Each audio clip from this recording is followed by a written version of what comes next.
This is the Wikipedia page for Casey Neistat.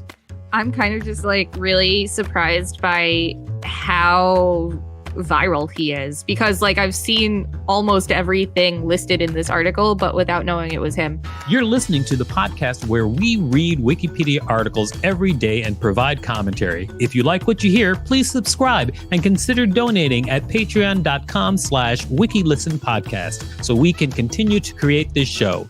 You can find us on Twitter and Instagram at WikiListen and at wikilisten.com.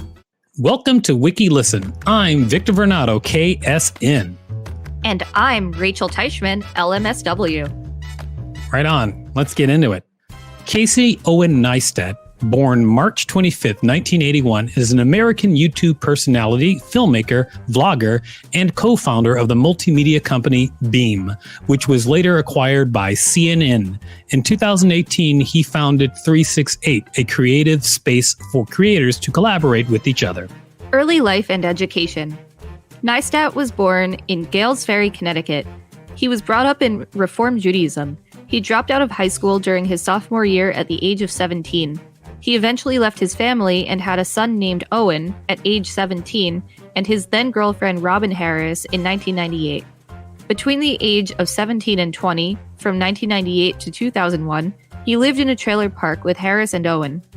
It was during this time that Neistat decided to move to New York City. Before moving to New York City, Neistat worked as a dishwasher at a seafood restaurant and was a short-order cook in Mystic, Connecticut. Early filmmaking career. Working with Tom Sachs.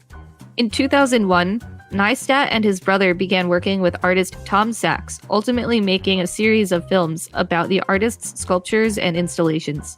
Ipod's Dirty Secret.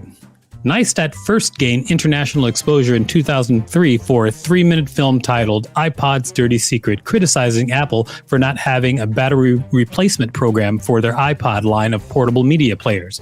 The film received national media attention and brought broad attention to the company's policy toward iPod battery replacements. The film was posted to the internet on September 20th, 2003, and quickly attracted media attention. The film was praised as wonderfully renegade by the Washington Post. Apple announced a battery replacement policy on November 14th, 2003, and also announced an extended iPod warranty program on November 21st. Fox News set the date of the policy change at 2 weeks after the posting of the clip, and Neil Cavuto called it a David and Goliath story on Fox News' Your World. Apple spokeswoman Natalie Sakira denied any connection between the film and the new policy, stating the policy revision had been in the works for months before the film was released. Woo, that sounds like a big old lie. True. Science experiments. In 2004, Neistat and his brother produced a film series titled Science Experiments. The 15-minute series featured a number of short films documenting various experiments. The series was included in the 26th Sao Paulo Biennial in Sao Paulo, Brazil. The work was popular and was eventually featured in Creative Times' 59th minute program, showing a 1-minute excerpt from Neistat's film every 59 minutes on the Panasonic Times Square Astrovision. The Neistat Brothers. In July 2008, HBO purchased an 8-episode television series, The Neistat Brothers, for just under $2 million. The series was produced by Casey and Van Neistat and Tom Scott. Independent film producer Christine Vacone served as consulting producer. Written and directed by Casey and Van, the show is autobiographical and told in the first person. Each of the 8 episodes is made up of short stories about the brothers' lives. The show premiered June 4th, 2010 on HBO. The Hollywood Reporter likened the brothers' charm, wit, and simplicity to that of Dr. Seuss. Hank Stuver of the Washington Post praised the brothers' joie de vivre. YouTube. On February 17th, 2010, Neistat uploaded a video about when to use the emergency brake cord on train cars in the New York City subway. Neistat criticized the way that the MTA did not make it clear when the emergency brake should be pulled. According to the video, one should only use the emergency brake system when the motion of the train poses an imminent threat to life or limb. On February 23, 2010, Neistat released a 6-minute film on Vimeo about the internet site Chat Roulette. It explains what the chat roulette site is, how it works, and why people use it. Various experiments are conducted in the video with the findings presented in stop-frame animation. One experiment found that people on chat roulette are much more likely to talk to a woman, while 95% nexted Neistat. His female friend Genevieve was clicked away by only 5%. On June 7th, 2011, Neistat criticized New York City Police Department's ticketing of cyclists in New York City for riding outside of the marked bike lanes. In a video titled Bike Lanes, Neistat encounters an officer and receives a $50 ticket for not riding within the lanes. Neistat then proceeds to comically ride his bike in the lane, crashing into various obstructions, supporting the argument that lanes aren't the safest at all times and are even sometimes unusable. In response, New York Magazine called Neistat a bike lane vigilante, and the film was covered by most mainstream media outlets. Additionally, Time named Bike Lanes number 8 on their top 10 creative videos of 2011 list. In 2014, Neistat was listed on New Media Rockstar's Top 100 channels, ranked at number 82. Daily vlogs. Neistat started to post daily vlogs on YouTube on March 26, 2015. Neistat had stated that he sees his vlogs more as a forum as opposed to a daily journal. On January 19, 2016, Neistat posted his 300th vlog. Although between November 2016 and March 2017, Neistat stopped making vlogs to focus more on short films. Particularly popular videos have included snowboarding on New York City streets during the January 2016 United States blizzard. The video gained 6.5 million views on YouTube within 24 hours. On September 6, 2016, Neistat won GQ's New Media Star Man of the Year award. As of July 13, 2018, Neistat has released 936 vlogs, including other films, on his YouTube channel since its creation on February 15, 2010. On August 23, 2015, Neistat reached 1 million subscribers, which increased to 4 million by August 2016. As of October 2021, his channel has received 12.4 million subscribers. Advertising.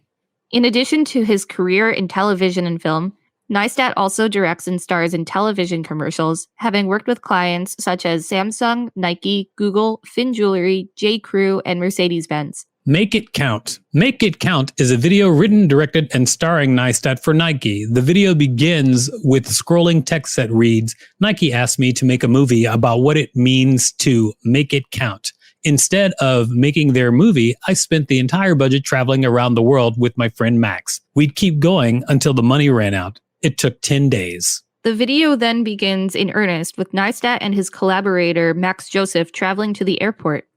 Fast editing of their travels with interludes of inspirational quotes make up the film, ultimately ending with Neistat returning to New York City, where the story began. On April 8, 2012, Nike launched the video on their official YouTube page titled Make It Count. The next day, Neistat launched the video on his official YouTube. Neistat's posting went viral, as within the first 3 days, the film garnered over 1.5 million views.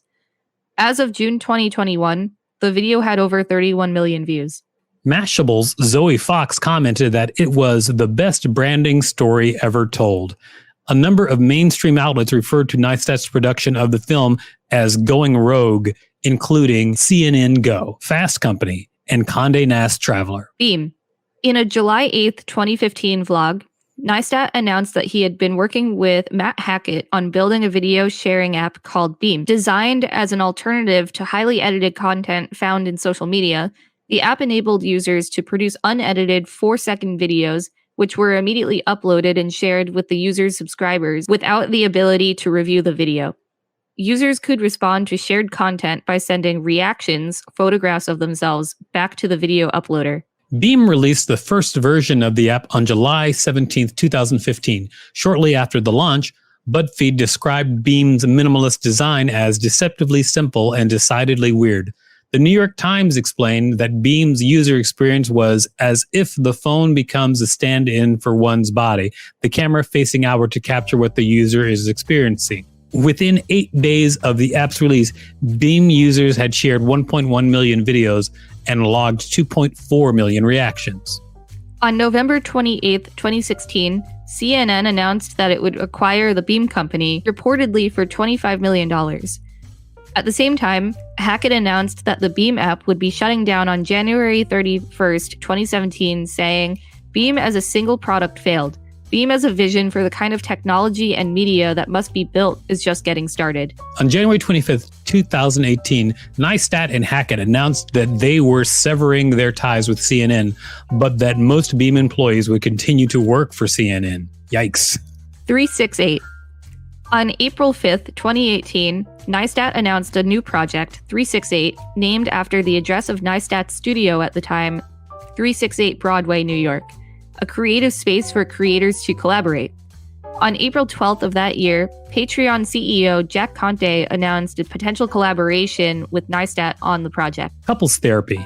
Neistat's podcast, Couples Therapy, ran for 20 episodes from May 4th, 2018 to April 15th, 2019.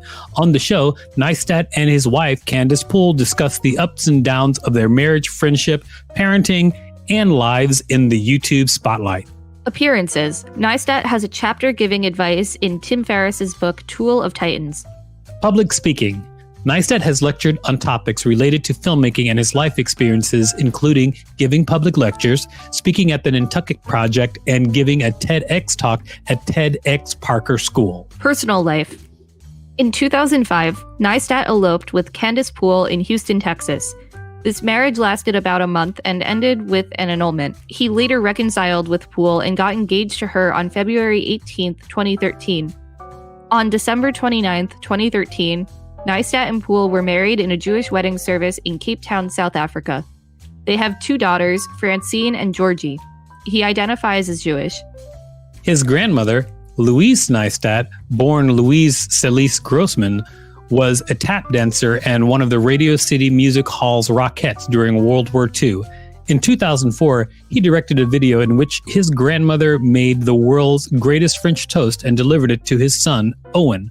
On October 31st, 2011, Neistat posted a 4-minute short film on YouTube about his grandmother. The video opens with him asking his grandmother how many more years she thinks she will put on her annual tap dance show. Then intercuts various press clippings from her accomplished life with footage from her most recent tap dance show, the focus being the money her tap dancing has raised for cancer research-related charities. The video was tweeted by YouTube's official Twitter handle and appeared on numerous news and viral video websites, including The Huffington Post. 22 days after the video was posted, Louise died of natural causes at the age of 92.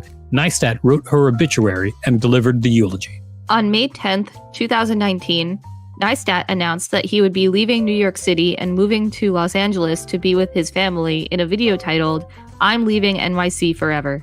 That's right before the pandemic. Good timing, I guess. Political views. Neistat supported Democrat Hillary Clinton in the 2016 United States presidential election.